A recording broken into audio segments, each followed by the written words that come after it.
ready for the draft today? Hey man, I got some buzz balls. I know you guys are old, so you probably haven't tried this. Hey, try it, man. It's gonna be good for you. Y'all ready for this draft?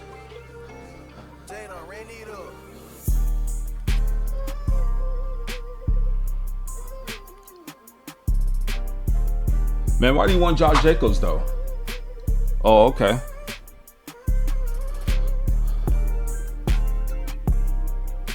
Man, your old lady been treating you that way? Man. You said what about Malik Neighbors? Oh, okay. I actually like Malik Neighbors. Yeah.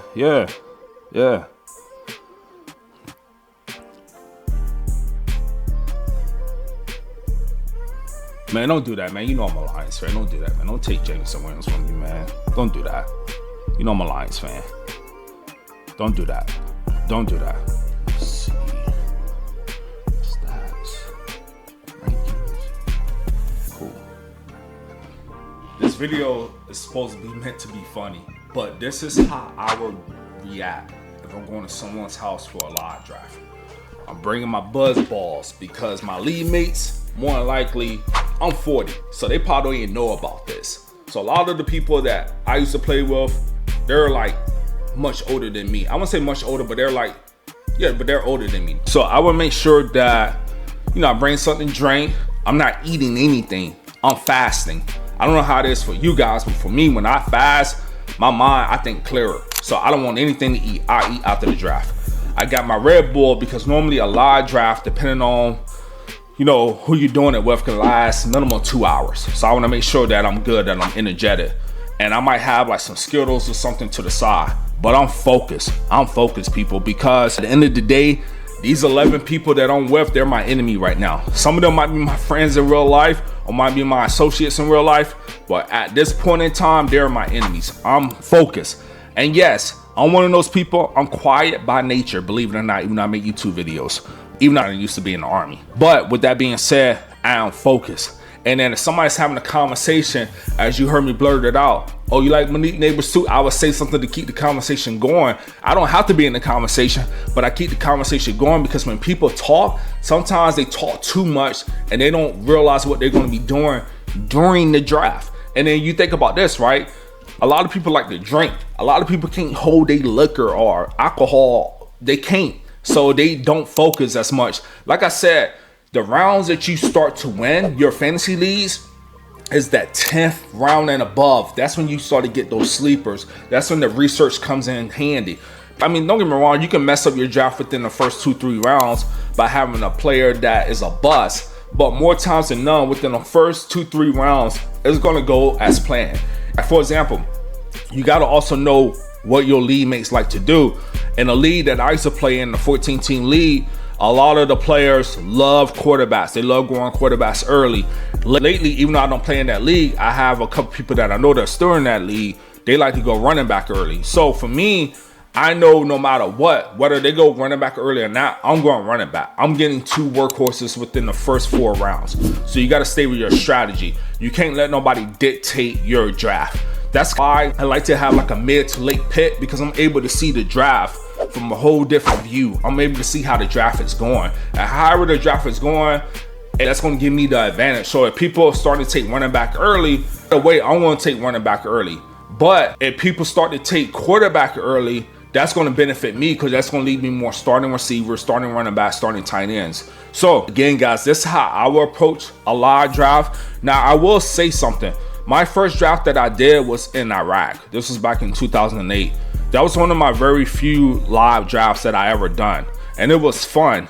But majority of the time when I would do fantasy football drafts, it was always online. And mainly because majority of the people that I played with lived in Tampa. At the time, I didn't live in Tampa. At the time, I lived in Seattle.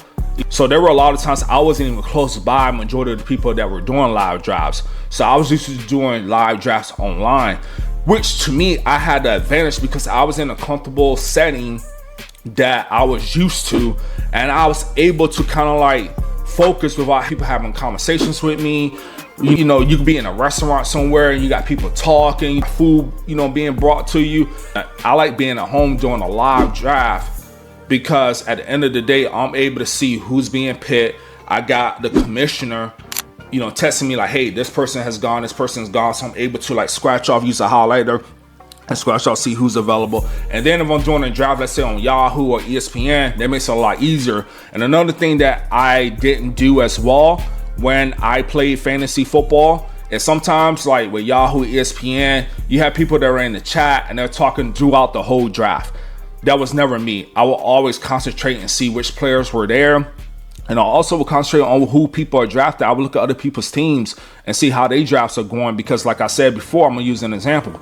If I'm looking for Kyler Murray to be my starting quarterback, and here it is in the 8th or 9th round, and that's 4 or 5 teams that don't have a quarterback, then I'm kind of worried because I'm like, damn, like eventually they're going to start selecting quarterbacks. So I know my probability of getting somebody like Kyler Murray is not going to be as high compared to if there's only like 1 or 2 teams that need a quarterback. So always pay attention to that stuff, guys.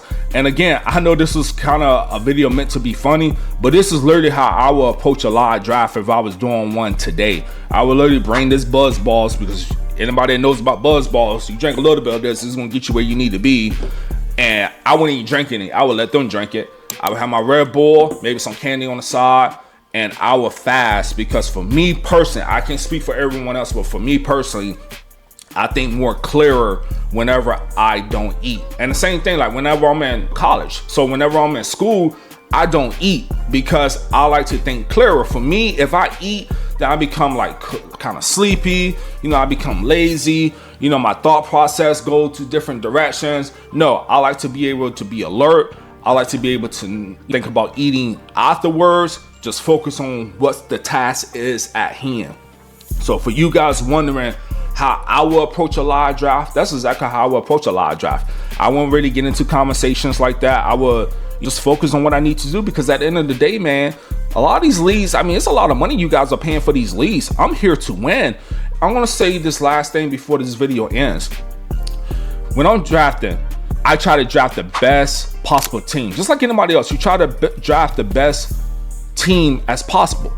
But my thought process, because I'm pretty sure you guys have this 1 player or 2 players like this in your league that always like to trade, and you see these lopsided trades, and you're like, man, like how can I compete if this guy traded Justin Jefferson for freaking peanuts for freaking Michael Wilson and DeAndre Swift and Dallas Goedert? It's like, yo, why would you trade a 1st round pick for those people? So you see those type of trades in every league.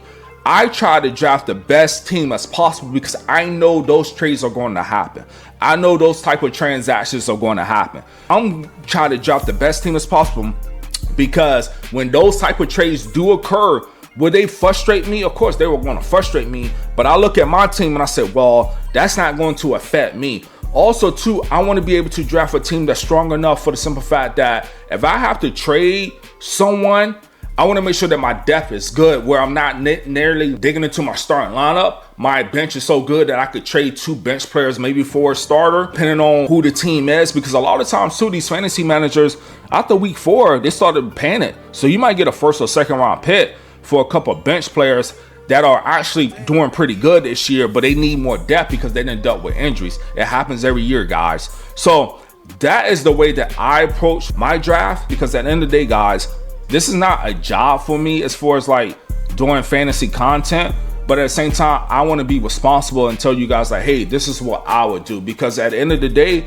it's exactly what I would do. It's literally what I would do if I was going to do a live draft. And these are some of the tips that I've learned firsthand for being in these drafts, because there's times that you get upset when it comes to like your league mates. Like sometimes, they might be in last place and they stop setting their lineups, or they're doing lopsided trades, and you're like, yo, like I don't even want to be in this league no more. And I want to talk about that later as well in another video, about leagues that you should not come back to, because I've done that. There's leagues that I've seen some type of collusion, or the commissioner didn't pay me my money. Like maybe a guy that I know that's a friend of mine invited me to a league that's out of state and I don't really know anyone, and then I went to the league and the guy, you didn't pay me my money, and I'm like, yo, like I paid like $150 for this league and I won the league, and you didn't pay me my money because you felt a certain way because you didn't win the league. So I've been through those situations before, and that's why I don't play in head-to-head leagues. I play mostly best ball, but I have the knowledge. I played head-to-head leagues from 2008